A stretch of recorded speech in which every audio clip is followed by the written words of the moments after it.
जो व्यक्ति निंदा चुगली करेगा वो ना चाहे तो भी परेशान रहेगा, क्योंकि वो निगेटिविटी उसके साथ है ना। भाई एक बात बताओ, माचिस है, माचिस की तीली निकालो और जरा जलाओ, तो माचिस की तीली किसी और को बाद में जलाती है, माचिस की तीली स्वयं को पहले जलाती है। बात सही है कि गलत है? माचिस की तीली भैया किसी और को दिया बाद में जलाएगी, चूल्हे को बाद में जलाएगी, लेकिन वो तीली पहले स्वयं को जलाएगी। बोलो हाँ कि ना? यही है। इससे सीख ये मिली कि जो दूसरे का बुरा करता है, दूसरे के बारे में बुरा सोचता है, उसका बुरा वो कब कर पाए ना कर पाए, पर खुद का बुरा पहले कर लेता, खुद को पहले जला लेता है। आप दूसरे को जला पाएंगे अलग विषय, कब जलाएंगे, कितना जलाएंगे, लेकिन स्वयं को पहले जला रहे हैं आप। ये निंदा और चुगली के साइड इफेक्ट। आपके घर में डर लगता है आपको, कई बार आपका घर ऐसा है जैसे खाने दौड़ रहा है आपको, आपके घर में नेगेटिविटी ज्यादा है, घर में रहने का आपको मन नहीं करता, क्योंकि घर का वातावरण आपने ऐसा बना रखा है। इसलिए मैं आप सबसे कहूं, अपने घर को ही मंदिर बनाइए। अपने घर को क्या बनाइए? मंदिर। कैसे बनेगा? पॉजिटिविटी से। कोई गलत बात ना करिए, ना गलत बात करने वालों को घर में कोई आए तो उसका स्वागत सत्कार ऐसे करिए जैसे भगवान का सत्कार हो रहा है। किस घर में भगवान होते हैं? मैया, किस घर में भगवान होते हैं? जिस घर में अतिथि का स्वागत सत्कार होता है, उस घर में भगवान होते हैं। अब क्या हो रहा घरों में?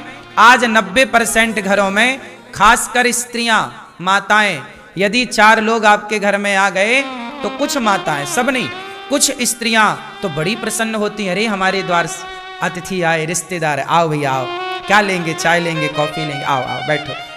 अंदर से प्रसन्नता है कुछ स्त्रियों को कि मेरे घर मेहमान आए, मेरे घर अतिथि आए, मेरे घर साधु आए, मेरे घर ब्राह्मण आए, मेरे घर कन्या आई। कुछ लोग भीतर से खुश हो जाती हैं महिलाएं और पुरुष, अरे मेरे घर तो अतिथि आए, आओ क्या खाएंगे, ये खाओ ये खाओ ये खाओ, तुम्हारे लिए ये बनाएंगे, खाओ पियो।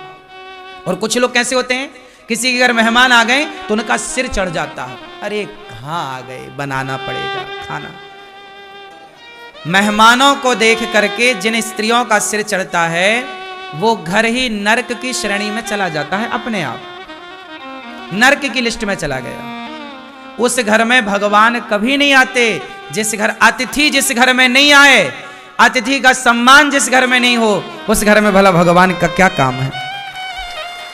इसलिए कहते हैं अतिथि देवो। जिस घर में मां प्रसन्न है, जिस घर में मां खुश, पिता खुश, अतिथि खुश, वहां भगवान भी चल कर जाते हैं।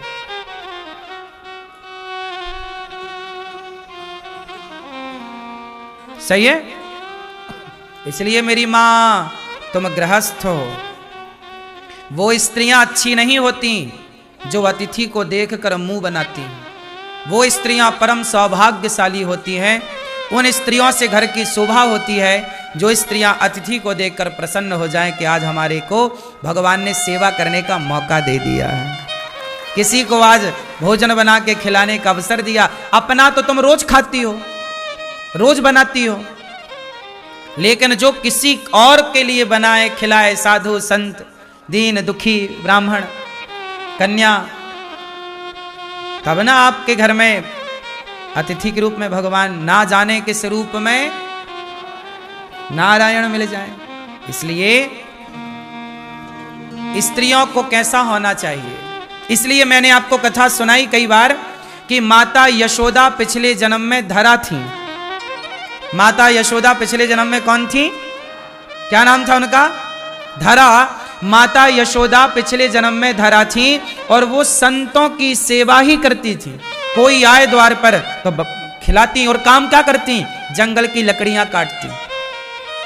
पति पत्नी दोनों, नंद बाबा और यशोदा, पिछले जन्म में ये दोनों पति पत्नी थे और दोनों जंगल की लकड़ियां काट के बाजार में बेचते, जो पैसा मिल जाए तो द्वार पे कोई अतिथि आए तो खवाते थे। एक दिन इनके द्वार पर भगवान आ गए और भगवान के लिए इन्होंने, जब इनके घर में खाने का रोटी नहीं थी तो किसी से मांगने चली गई कि पैसा उधार दे दो। उसने कहा कि तुम बड़ी सुंदर हो, बहुत अच्छी दिखती हो, यदि तुम अपने स्तन हमें दे दो तो हम स्तन लेकर के और फिर तुम्हें पैसे देंगे। मतलब वो आदमी चरित्र का खोटा था, माता धरा के चरित्र को चाह रहा था। पर माता धरा ने कहा कि तुझे मेरे स्तन चाहिए। हाँ, तो माता धरा ने अपने शरीर से अपने चमड़े को काट दिया, स्तनों को काट दिया, काट कर दे दिया, ये ले। और पैसे उतने लिए जितनी जरूरत थी, बाजार से सामान खरीद कर संतों को जब भोजन कराया तो संतों ने कहा कि ये आपके शरीर से रक्त कैसा? माता धरा ने कहा कि आप अतिथि हैं और आपके लिए भोजन था नहीं, मैं पैसे उधार मांगने गई तो उसने उधार दिया नहीं, कहा कि पहले अपने स्तन दो, तो मैंने अपने स्तन उसे दे दिए। चमड़ा ही तो चाह रहा था, तो मैंने चाकू से काट कर अपने स्तनों को उसकी हथेली में रख दिए। भैया तू ले, स्तन चाहिए ये, और पैसे लेकर मैंने भोजन आपके लिए तैयार किया। पूरा शरीर खून से भरा था माता धरा का, साड़ी पूरी गीली। अब सोचिए इतना घाव हो जाए तो कितना दर्द, जिसके पूरे स्तन काट दिए जाएं चाकू से, उस स्त्री को कितना दर्द होगा। तुम्हें जरा दूध पीने में बच्चा जरा दांत गड़ा दे तो तुम चिल्ला जाती हो कि कितना जोर से बच्चे ने काट दिया, चीख लेती है स्त्री। बच्चे यदि काट दे मां के स्तन को, और चाकू से ही काट दिया, और धरा माने अपने हाथ से, कितना दर्द होगा। पर वो सारा दर्द किसके लिए सहा? कि अतिथि भूखा ना जाए। जब यह निष्ठा अतिथि के लिए होती है तब उस अतिथि के रूप से भगवान प्रकट हो गए। माता, मैं तुम्हारी परीक्षा लेने आया था। उस समय आया जब आपके घर में अन्न का एक दाना नहीं था। आपका मैं बहता हुआ लहू देख रहा हूं, खून देख रहा हूं। अगले जन्म में मैं आपका दूध पीकर आपका ऋण चुकाने आऊंगा। वही धरा यशोदा बनी और जगत के पालनहार परमात्मा को माता धरा की संत सेवा का ऋण चुकाने के लिए कृष्ण बनकर उनकी गोद में लेटकर माता का दूध पीना पड़ा। पैदा हुए देवकी से प्रकट भय प्रकट कृपाला तमद्भुतम बालकमं मुझे क्षणम चतुर्भुजम शंखगदायुधायुधम। प्रकट भय देवकी से, पर दूध किसका पिया? देवकी माता का दूध नहीं पिया श्री कृष्ण ने। क्यों? पी लेते ना थोड़ा सा, नहीं, माता का पीना है दूध, क्योंकि पिछले जन्म का ऋण चुकाना है। ये देखो, मेरा भगवान भी उनका ऋणी हो जाता है जिनके द्वार से कोई भूखा नहीं जाता। मैंने इन बातों को केवल कहा नहीं, पढ़ा नहीं, जीवन में इसलिए उतारा कि गौरी गोपाल में देखो कोई भूखा नहीं जाता, पता नहीं किस रूप में ईश्वर आए, भोग लगाए। इसलिए गौरी गोपाल में अतिथि की सेवा हो रही है, और हमारे अतिथि आप हैं, और अतिथि हैं भगवान। आप ही हमारे लिए भगवान हैं, कोई और भगवान क्या होगा साहब? आप सब ही भगवान हैं। आप ही प्रसन्न हैं तो सब प्रसन्न हैं। क्यों जी, बात सही है? इसलिए गौरी गोपाल में अतिथियों को भरपेट भोजन मिल रहा है कि नहीं? बोलो हाँ या ना। कोई जात नहीं देखी जा रही है, कोई रूप रंग धर्म मजहब पंथ नहीं देखा जा रहा है, सबको पेट भर रोटी परोसी जा रही है। क्यों जी, बात सही है? सबके साथ गौरी गोपाल में एक सा व्यवहार है। आप रसोई में जाइए, सबको एक साथ भोजन में लाइन में लगकर सबको एक साथ भोजन मिल रहा है। बात सही है कि गलत है? ये सब संभव है। आप भी गृहस्थ हैं, हम भी गृहस्थ हैं, सब कुछ संभव है। हमने अपने आसपास निंदा चुगली को भटकने नहीं दिया। हम भी तो निंदा करें, चुगली करें तुम्हारी तरह बैठे बैठे? टाइम ही नहीं है सब करने का। टाइम है तो पढ़ने लग जाते हैं, सत्संग करेंगे, अच्छी बातें करें। हम क्यों किसी के बारे में गलत बात करें? होंगे आप में लाख दोष, होंगे आप में लाख अवगुण, पर मैं क्यों देखूं? आपके पड़ोसी में 1 लाख अवगुण होंगे, आप देख भी लोगे तो पाओगे क्या? अवगुण देखने ही हैं, दोष देखने ही हैं, तो औरों के नहीं, खुद के दोषों को देखिए और अपने दोषों को देखकर अपने को बेहतर कीजिए। बुरा जो देखन मैं चला, बुरा न मिलिया कोई, जो दिल खोजा आपुना हमसे बुरा ना। मैया सुन रही हो मेरी मां? इसलिए कहता हूं, ध्रुव जी अपने पिता के, अपनी सौतेली मां के अपमान से परेशान ना होकर गुरु वचनों पर चलकर प्रभु को पाया, अपने जीवन को बैकुंठ बना लिया ध्रुव जी ने। इसलिए भगवान ने बैकुंठ खाली कर दिया ध्रुव के लिए। आपको बताऊं, ध्रुव जी किस लोक में रहते हैं? बोलो, ध्रुव जी कहां रहते हैं? ध्रुव लोक में। जैसे ब्रह्म लोक है, मृत्यु लोक है, स्वर्ग लोक है, ऐसे ध्रुव जी जहां रहते हैं उस लोक का नाम है ध्रुव लोक। ध्रुव लोक, ध्रुव जी के पहले वह लोक बैकुंठ था। पहले भगवान नारायण वहीं रहते थे, पर भगवान नारायण ने अपने लिए बैकुंठ अलग बनाया और अपना घर ध्रुव जी को दे दिया। देखो, ये भक्ति की ताकत है, ये प्रेम की ताकत है। ध्रुव लोक जो है वह बैकुंठ ही था, पर है पहले भगवान श्रीमन नारायण वहीं रहते थे।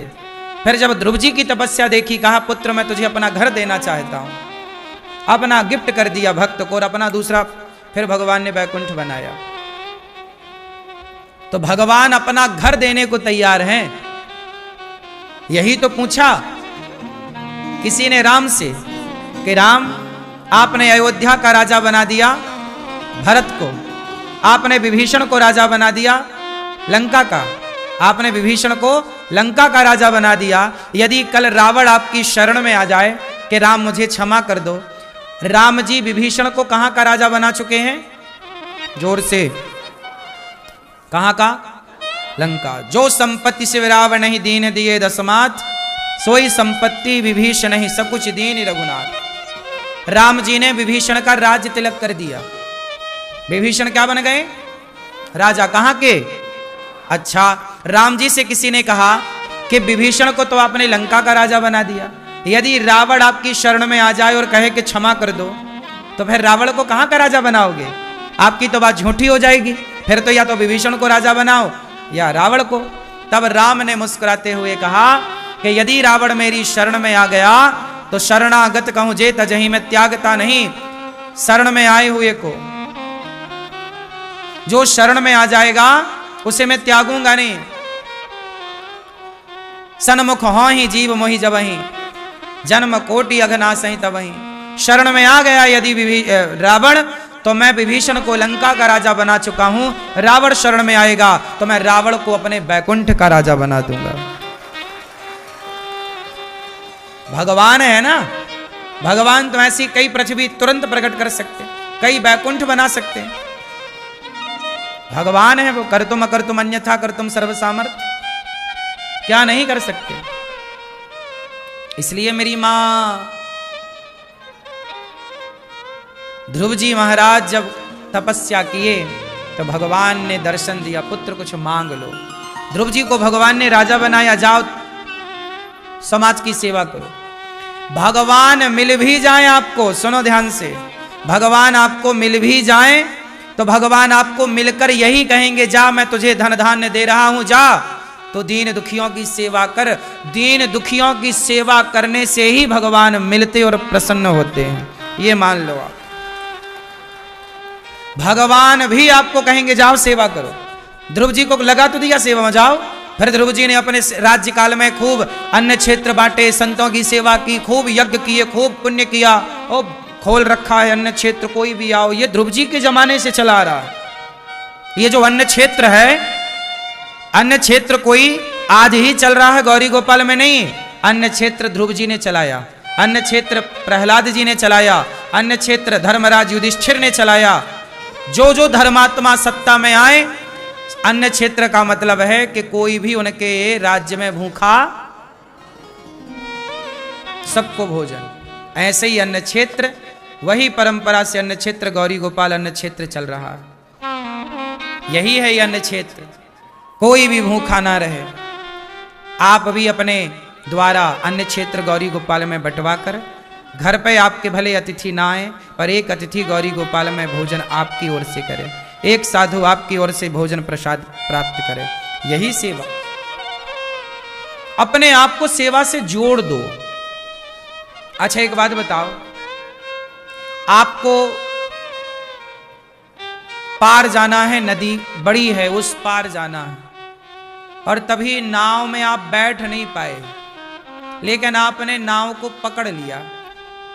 तो बताओ, जो बैठा है नाव में, जो खड़ा है नाव में, और जो पानी में है पर पकड़ा है नाव को, तो बताओ कौन पार होगा और कौन पार नहीं होगा?